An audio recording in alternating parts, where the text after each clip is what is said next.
कौन सा ज्योतिर्लिंग करेगा दुखों का नाश? कौन सा ज्योतिर्लिंग टालेगा अकाल मृत्यु? कौन सा ज्योतिर्लिंग दक्षिण का कैलाश? कौन सा ज्योतिर्लिंग स्वयंभू? 12 ज्योतिर्लिंग के रहस्यों के बारे में आज मैं आप सबको बताने वाली हूँ। जय माता दी दोस्तों, कैसे हैं आप सब लोग? आशा करती हूँ कि अच्छे होंगे। माता रानी से बस यही प्रार्थना है कि जो भी आप सबकी मनोकामना हो माता रानी जल्दी से जल्दी पूरा करें। दोस्तों, आज मैं जो है 12 ज्योतिर्लिंगों के बारे में बताने वाली हूँ। तो आप सबसे मेरी विनती है कि मेरा वीडियो लास्ट तक ज़रूर देखिएगा, क्योंकि जब तक आप पूरा वीडियो नहीं देखेंगे तो आधी अधूरी जानकारी आप लोगों को प्राप्त होगी। तो सबसे पहले ज्योतिर्लिंग की बात करते हैं। इस ज्योतिर्लिंग का क्या महत्व है, क्या पौराणिक बातें हैं, क्या लाभ हो सकता है? अगर 12 ज्योतिर्लिंगों का नाम कोई नित्य प्रातः स्नान के बाद स्मरण कर लें तो मैं पूरे विश्वास के साथ कहती हूँ, और विश्वास रहे, उसके 7 जन्मों के पाप नष्ट हो जाएंगे। 7 जन्मों के दूषित प्रारब्ध समाप्त हो जाएंगे। उसके जीवन में किसी प्रकार का दुर्भाग्य उदय हो ही नहीं सकता, केवल स्मरण करने से। सोचिए कितनी महिमा है। और अगर उन ज्योतिर्लिंगों का आपने दर्शन कर लिया तो सोचिए सोने पे सुहागा हो जाएगा। और कुछ बड़ी चीज़ नहीं है, बस सुबह स्नान करिए और 12 जो है ज्योतिर्लिंग का नाम ले लीजिए। पहला है गुजरात के सोमनाथ में जो ज्योतिर्लिंग है उसका नाम सोमनाथ ज्योतिर्लिंग है। ऋग्वेद में सोमेश्वर महादेव का वर्णन है। सोमनाथ ज्योतिर्लिंग को भगवान शिव का पहला ज्योतिर्लिंग माना जाता है। चंद्रमा दक्ष के दामाद हैं। दक्ष ने अपनी 27 बेटियों को चंद्रमा के साथ ब्याह कर दिया था, जिसमें रोहिणी के प्रति चंद्रमा का बड़ा अनुराग था। शेष बेटियों को वो उपेक्षा की दृष्टि देखते थे। वो बेटियां आकर दक्ष के यहाँ शिकायत करीं। तब दक्ष ने क्षय रोग होने का श्राप दे दिया चंद्रमा को। उस श्राप के प्रभाव से बचने के लिए चंद्रमा ने भगवान शिव की उपासना की, सोमनाथ ज्योतिर्लिंग की स्थापना की। उन्होंने पृथ्वी लोक में की। ये है सोमनाथ शिवलिंग की महिमा। यह चंद्रमा द्वारा स्थापित ज्योतिर्लिंग है। इस शिवलिंग के दर्शन करने से धन धान्य की प्राप्ति होती है, गंभीर से गंभीर रोगों से मुक्ति मिलती है। इस शिवलिंग के दर्शन करने मात्र से अकाल मृत्यु का भय समाप्त हो जाता है। ज्योतिर्लिंग के दर्शन से भगवान शिव की सहज कृपा मनुष्य को मिल जाती है और मानसिक तनाव भी समाप्त हो जाता है। पूजा न शरीर से होती है न वस्तु से, पूजा हमेशा चित्त से होती है। दूसरा ज्योतिर्लिंग मल्लिकार्जुन है। अगर कोई सावन में दर्शन करने जाता है तो उन्हें सुख सौभाग्य संपत्ति प्राप्त होता है। इस ज्योतिर्लिंग के दर्शन पूजन से बुध ग्रह मजबूत होता है। अगर दर्शन करने नहीं जा पाते हैं तो घर में ही इस मंत्र का जाप करें। ओम श्री शैलपुत्राय विद्महे शिवप्रियाय धीमहि तन्नो मल्लिकार्जुन प्रचोदयात्।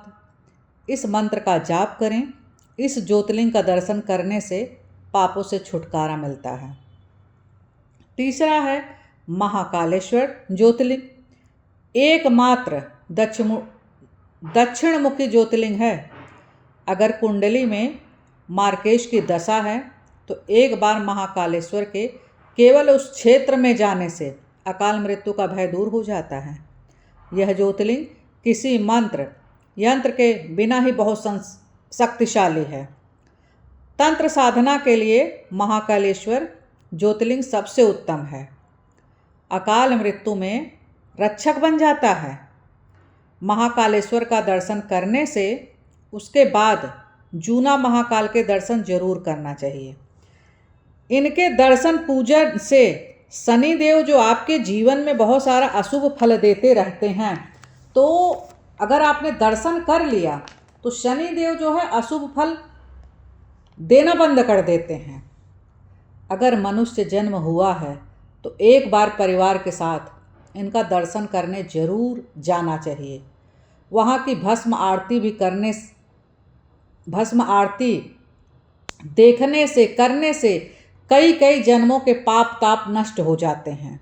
सोचिए कितनी महिमा है। चौथा है ओंकारेश्वर ज्योतिर्लिंग। मध्य प्रदेश के नर्मदा नदी के तट पर स्थित है। ऐसा माना जाता है कि ज्योतिर्लिंग ओम के नाद से उत्पन्न हुआ है। भगवान शिव तीनों लोकों का भ्रमण करने के बाद रात में इसी स्थान पर आकर विश्राम करते हैं। इस मंदिर की शयन आरती बहुत प्रसिद्ध है।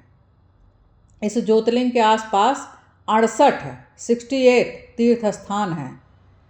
यहाँ भगवान शिव 33 कोटि देवी देवताओं के साथ विराजमान हैं, जान लीजिए।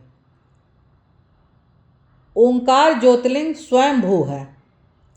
जिनके विवाह में देरी हो रही हो, अगर वो लड़का या लड़की 33 साल के हो गए हों, तो इनको इस ज्योतिर्लिंग के दर्शन करने से 5-6 महीनों के अंदर शादी हो जाती है।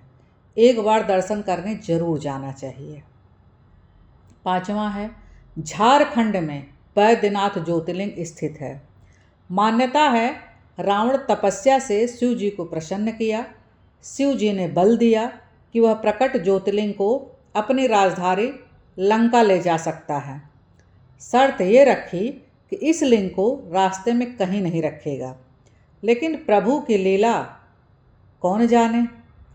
प्रभु की लीला से राक्षस राज रावण को यह लिंग बिहार के क्षेत्र में रख देना पड़ा। शर्त टूट गई। यह लिंग वहीं अचल हो गया। रावण उसे ले जाने का बहुत प्रयास किया, पर जब असफल रहा तो शिवलिंग पर अंगूठे का निशान देकर वापस चला गया। तभी से यह बैद्यनाथ नाम से चर्चित हुआ और पूजित हुआ। इसके दर्शन से, पूजन से भयानक बीमारियों में आराम आ जाता है। इस स्थान पर कांवड़ का जल चढ़ाने का बड़ा महत्व है। आप जो है ओम नमः शिवाय का जाप भी कर सकते हैं। अगर नहीं जा सकते हैं तो शिवलिंग का ध्यान करिए और ओम नमः शिवाय का जाप कर सकते हैं, अगर दर्शन करने नहीं जा पा रहे हैं तो। 6ठा है भीमाशंकर का ज्योतिर्लिंग। महाराष्ट्र में पुणे से करीब 100 किलोमीटर या 135 किलोमीटर की दूरी पर है।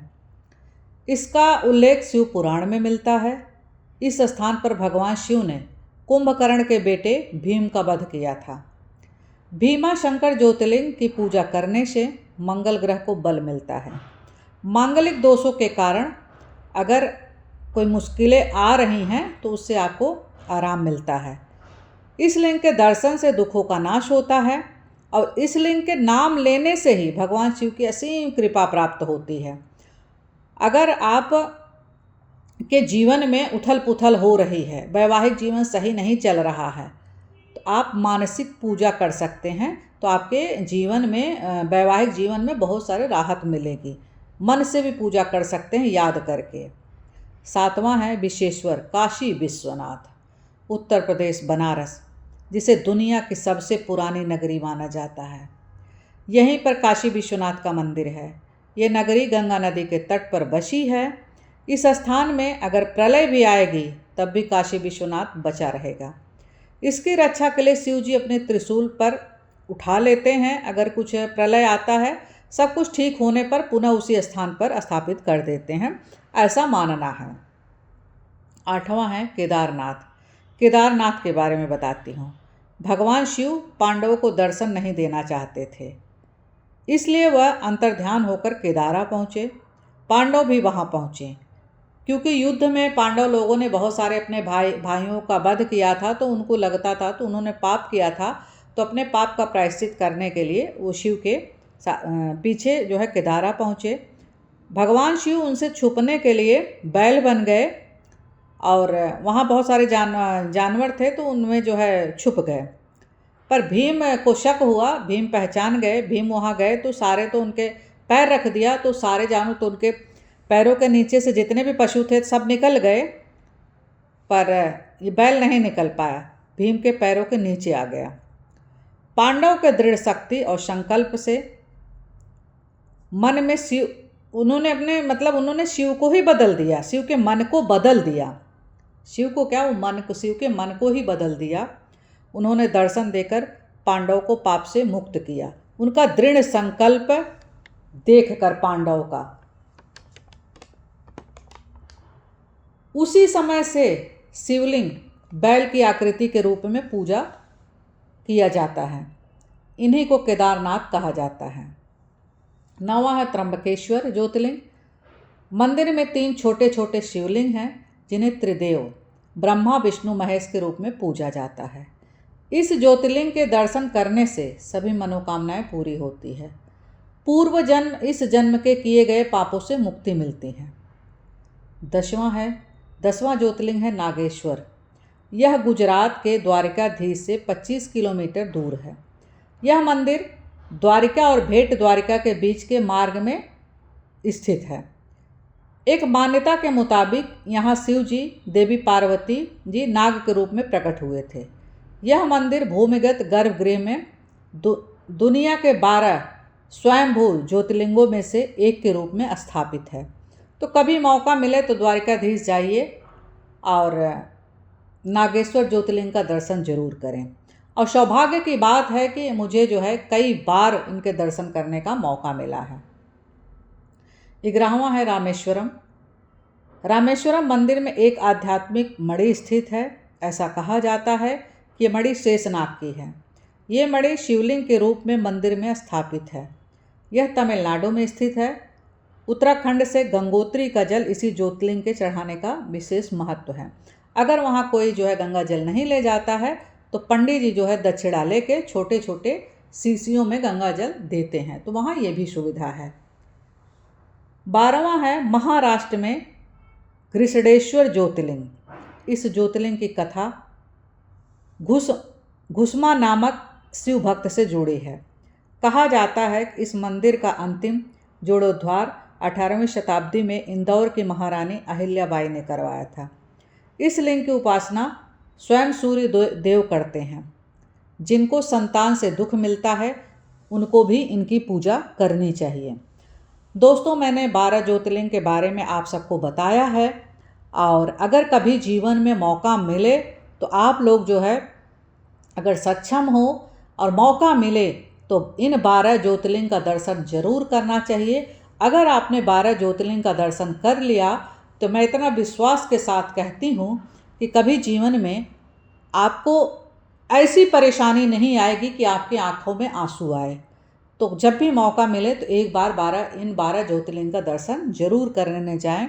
उम्मीद करती हूँ कि आप सबको मेरा वीडियो पसंद आया होगा, और अगर पसंद आए तो लाइक शेयर सब्सक्राइब जरूर करिएगा और कमेंट में जय माता दी जरूर लिखिएगा।